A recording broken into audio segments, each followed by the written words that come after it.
Most doctors are dosing their GLP-1 medications wrong. Not because they're careless, but because the research protocols were never built for real-world patients getting individualized care addressing metabolic health. And after coaching thousands, I'll show you the dosing roadmap that actually works, the one that we literally use every single day. You see, the FDA approval studies, they use specific schedules, increasing your dose every 4 weeks until you reach that therapeutic or clinical dose that produces weight loss. And that's exactly what most doctors follow because the research protocol showed so.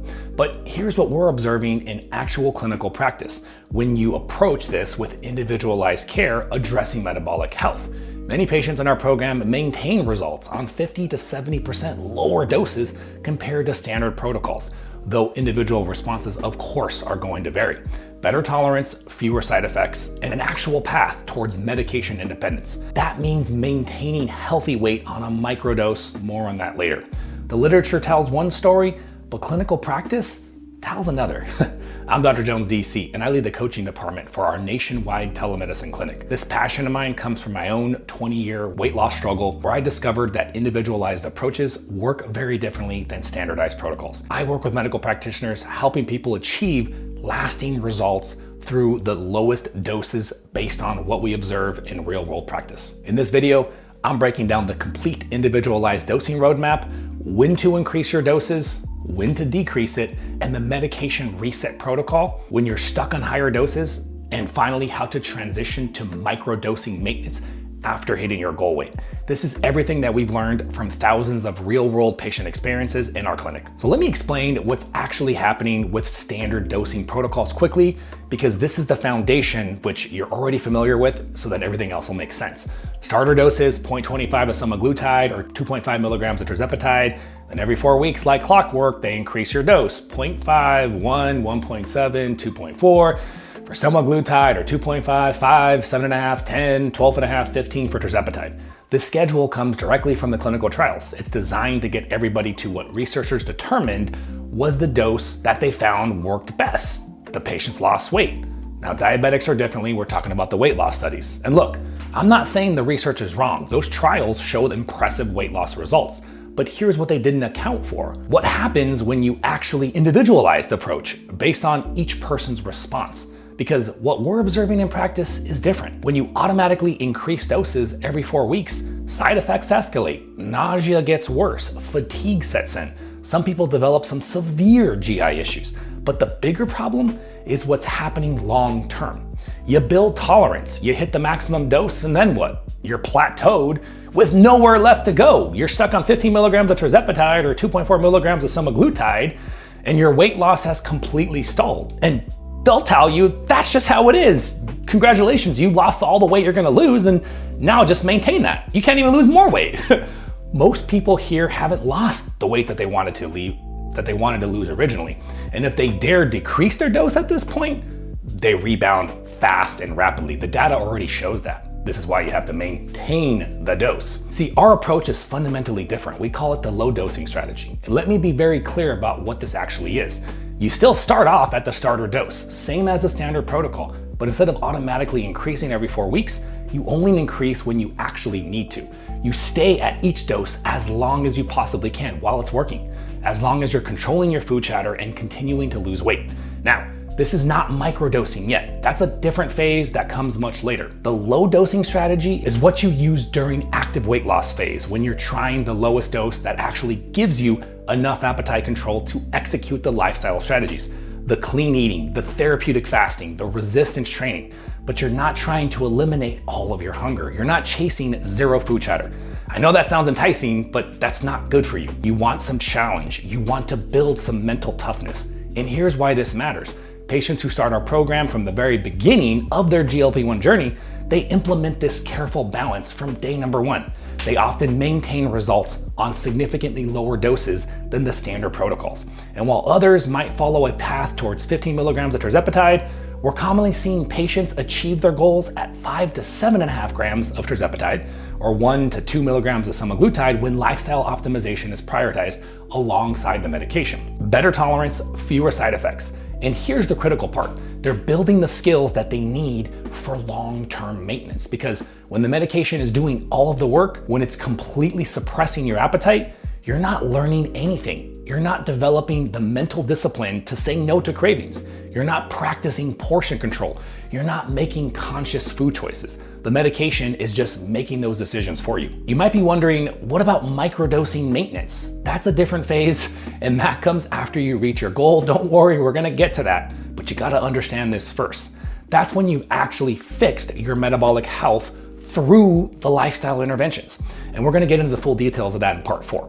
But for now, just understand that this is a completely different phase. Low dose strategy equals active weight loss. Microdosing maintenance equals being able to maintain your weight loss in the future without those massive doses.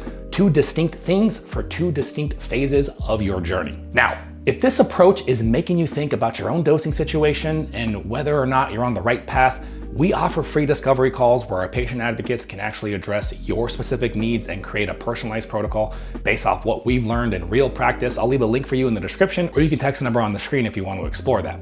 But first, let me show you exactly how to make these dosing decisions between you and your provider. So how do you actually know when to increase your dose? This is where most people get it wrong. They follow the cookie cutter protocol without questioning whether they actually need to increase. And it doesn't help when your doctor is saying, let's go up.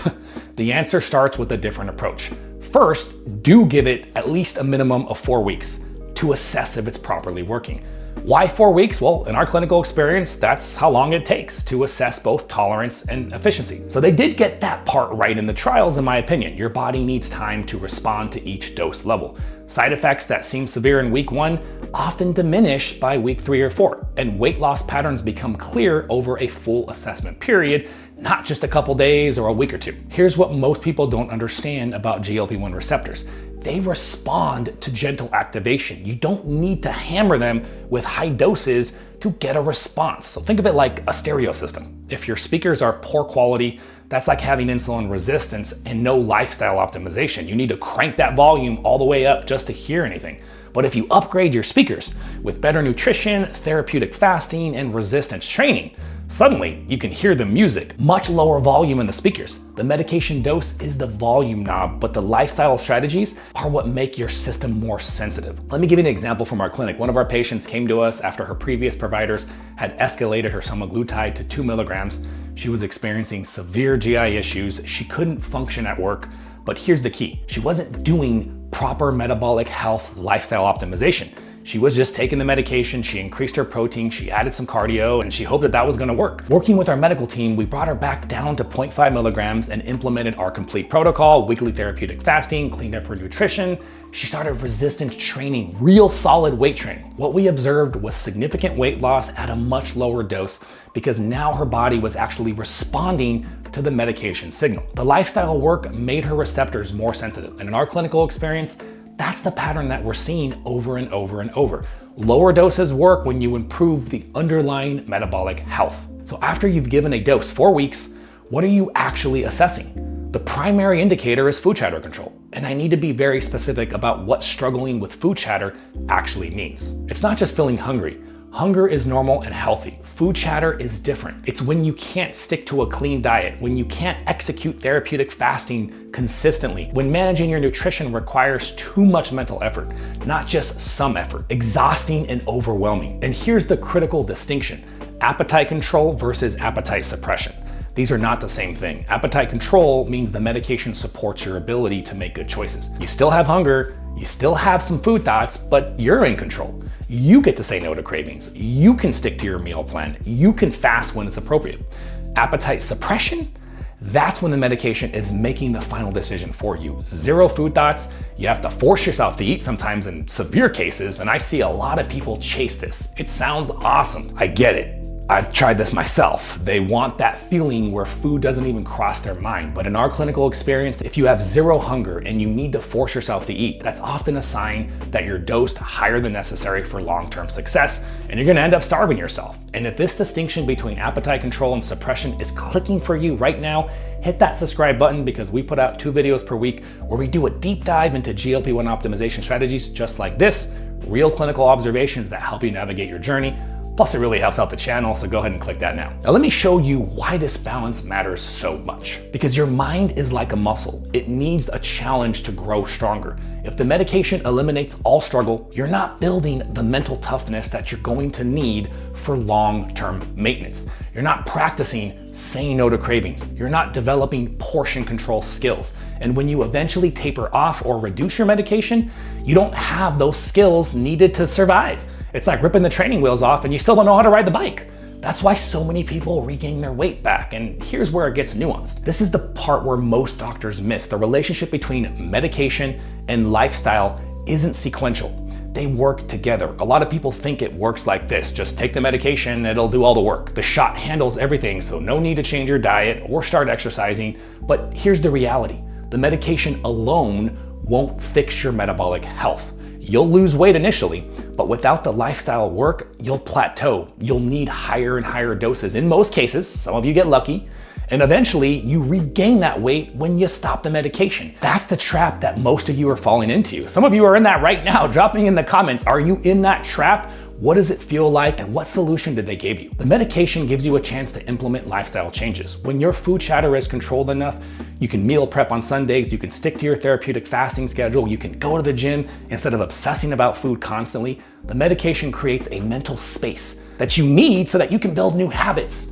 But here's the beautiful part. As those lifestyle improvements take hold, as you fix your nutrition, implement therapeutic fasting through our flow protocol, build muscle through resistance training, improve your sleep, manage your stress, those interventions improve your insulin signaling. They reduce inflammation. They heal your metabolism that would allow most of you to stay on lower doses of the medication. So it's not the medication first, then lifestyle. It's not lifestyle first, then medication. It's both working together, this careful dance. The medication gives you enough control to execute lifestyle strategies, but the lifestyle strategies improve your metabolic health enough to keep your medication doses low. That's the balance that we're trying to find. Let me be clear, if you can do lifestyle without the medication, go do that. You don't need the medication, but you're watching this video because you probably tried that. And speaking of your specific situation, drop a comment with your current dose, how long you've been there, whether or not you're actually losing weight or are you plateaued. I'll jump in there and share what we're typically looking at with our patients when they first get started regarding your specific situation. Now let me show you what this balance looks like in practice. A common pattern that we see in clinic illustrates this perfectly. One of our patients had lost 40 pounds, then hit a complete plateau on very low amount of calories she was eating. Her instinct was to add more cardio and increase her dose, but the symptoms told a different story. She was fatigued, brain fog, constipated, cold intolerant. Classic signs that your body's metabolism is slowing down. The plateau wasn't the medication failure, it was the body's response to prolonged caloric restriction. So working with our team, we implemented a gradual caloric increase over several weeks. What we observed was continued weight loss during and after the metabolic reset. Adequate nutrition often works synergistically with the medication rather than against it. So before you increase your dose, there's a checklist of things to evaluate first. And this is where working with somebody who understands the complete picture becomes so critical. Nutrition quality and protein intake. Are you actually eating enough protein to preserve muscle mass? Therapeutic fasting, consistency with your therapeutic fasting through our weekly flow protocol. Resistance training implementation. Are you lifting weights at least 2, ideally 3 times per week, 45 minutes? Are you getting 7 to 9 hours of quality sleep? Are you doing something about your stress rather than just pushing it to the side? See, here's what happens with your GLP-1 plateau. Most people assume that the medication stopped working and they need higher doses, but often the plateau isn't a medication problem. Your body has slowed down its metabolism because you're not eating enough food. This is what we call zombie mode, starvation mode, battery saving mode. And here's the counterintuitive solution. You gotta eat more. I can't stress this enough. You're being told to eat less and you gotta eat more. This is where the metabolic reset approach comes in, which we'll cover that in detail in part 3. But for now, just understand this. If you're experiencing brain fog, fatigue, constipation, feeling cold all the time, hair loss, those aren't medication side effects that you just deal with. Those are signs that your metabolism is shutting down, and increasing your dose will only make that worse. Now let's talk about what happens when someone comes to us already stuck on higher doses.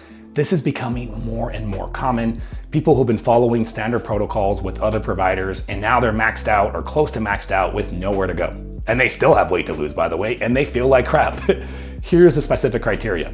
You've been on high doses for more than 6 months. That means greater than 7.5 milligrams of tirzepatide, maybe 1.5 of semaglutide.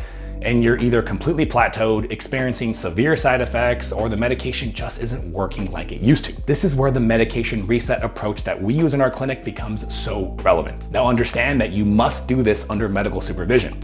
So why does the reset work in our clinical experience? What we observe with patients on high doses for extended periods of time is the medication isn't working as well. The appetite suppression isn't as strong. Weight loss stalls despite compliance. It's not that the medication stopped working completely, but patients report that the effects aren't as pronounced. While the exact mechanism of this desensitization isn't fully understood, taking a strategic break often allows a patient to achieve better results on lower doses after they restart. The reset approach that we use, again under medical supervision, involves a strategic break. And I can't stress this enough, this must be medically supervised.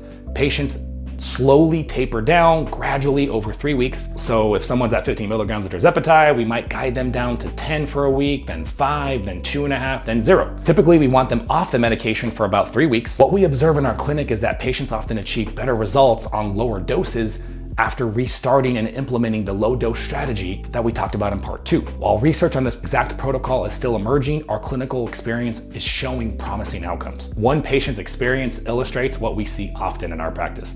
This patient exercised regularly, had some initial success on 2.5 of tirzepatide, but following standard protocol escalation, he plateaued at higher doses. Working with our medical team, we implemented a reset approach, tapered him down, restarted at a lower dose, combined with our complete protocol of weekly flow therapeutic fasting, carbohydrate management, resistance training, improved his sleep, and helped him manage his stress. What we observed was sustained success at significantly lower doses, lower medication requirement, better cost management. Patients in this situation commonly report feeling more in control of their health journey. Now, if you want me to make a complete video breaking down the exact lifestyle optimization checklist that we use before increasing doses, the nutrition protocols, the fasting schedule, the supplement stack, the stress management piece, drop a comment below and let me know which one of these specific areas would help you the most. That'll let me know if there's enough interest. Now we're getting into the graduation phase. This is what happens after you've reached your goal weight. And this is where microdosing maintenance finally comes into play. But here are the critical prerequisites. You've hit your goal weight and your metabolic health has actually been fixed, not just improved. This is a huge distinction. Yes, losing weight improves insulin sensitivity to some degree, but that's not enough healing on its own. True metabolic healing requires aggressive lifestyle interventions on top of weight loss measures. The weekly therapeutic fasting through our flow protocol, FLOA, fasting like our ancestors. In my opinion, this is the most strategic thing that we do, but it also works in synergy with the cleaner nutrition approach, resistance training, inflammation reduction, stress management. Those interventions actually reverse insulin resistance at a cellular level and restore your body's ability to burn fat again. That's what allows you to transition to microdoses or eventually come off the medication. Weight loss gets you part of the way, but lifestyle optimization finishes off the job. That's the foundation. So how do you know when you're ready? First, the lab markers. Fasting insulin shows that your insulin resistance has improved. C-peptide tells us that your insulin production has normalized. CRP and ESR measures inflammation. These need to get back down to lower controlled ranges. But here's what's even more powerful than labs: the functional indicators. Your food chatter has improved so much that you only need a microdose to keep it controlled enough to maintain weight. You're not struggling constantly. You have mental control over your nutrition most of the time. You feel in control. You're not white knuckling it, because we know that's not sustainable. And there's no rush in this process. Before you start tapering your medication dose, we actually decrease your therapeutic fasting frequency first. So if you've been doing flow weekly fasting through your weight loss phase, we now transition that into monthly. You maintain all of your other lifestyle strategies, the clean eating, the resistance training, the sleep and stress management, but we pull back on the frequency of your fast to give your body a break. That weekly therapeutic fast is a very powerful tool, and you want to use it strategically with rest periods. This is the first time you're going to start resting there. Then we begin the medication taper. Very slowly, extended decreases, monthly decreases are reasonable. So you might go from 5 milligrams to maybe 2.5, stay there for a month or more. The key is assessing stability at each step. Are you maintaining your weight? Do you still have the mental control over your nutrition most of the time? Are you feeling good, energized, not seeing symptoms creep back in? That continuing stability as your dose decreases, that's your true confirmation of metabolic healing that has taken place. The timeline is several months to reach true microdosing maintenance. And what does microdosing maintenance eventually look like? Let me share you my personal experience. I personally maintain a very low dose strategy on a monthly basis. So 5 milligrams is not low, but I only do it about once a month. And I combine that with a monthly therapeutic fast and consistent lifestyle habits throughout the month. This minimal medication approach allows me to maintain stable weight control throughout the year without constant food preoccupation. Of course, individual requirements are gonna vary significantly based off your metabolic history and lifestyle factors. Some patients maintain on microdoses indefinitely like this. Some patients wean off entirely. Let me give you an example of what true metabolic healing looks like. One of our patients in our program followed a strict low carb diet, very strict because she didn't want to do as much fasting for several months while on the medication. She was disciplined, implemented all the other lifestyle changes that we recommended.